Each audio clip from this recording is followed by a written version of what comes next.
अब सबसे पहले क्या है, जो ऑलरेडी गिवन है उस पर फोकस करो, जो ऑलरेडी गिवन है उस पर फोकस करो। देखो N A N A N A N A N A कई बार दिया है, एन ए कई बार दिया है, तो एन ए कई बार दिया है तो ए आएगा ताकि एन ए बन जाए, ए आएगा तो ये खत्म। एन ए बी ए दे दिया है ना, एन ए बी ए, तो उसी प्रकार आगे बढ़ेंगे हम, देखेंगे है ना, एन ए बी ए,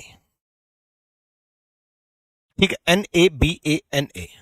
अब हो सकता है एन ए फिर यहां बी ए बन जाए, इसको देख करके बता रहा हूं, लेकिन 20 सेकंड में है ही नहीं, 20 सेकंड में है ही नहीं, 20 सेकंड में है ही नहीं, तो जो सेम है एटलीस्ट वो तो भर दो।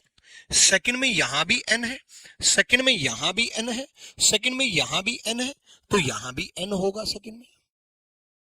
N A B A N A, ठीक है, फिर बी ए, फिर एन ए, फिर बी ए, एन ए, फिर बी ए, एन ए। ध्यान से देखो, एक्चुअल में एन ए अलग था, B A N A, B A N A, B A N A, B A N A, ये पैटर्न था, एन ए था, B A N A, B A N A, B A N A, यानी कि pattern बन जाएगा A N B A N, जो कि A is the right answer, A सही जवाब है।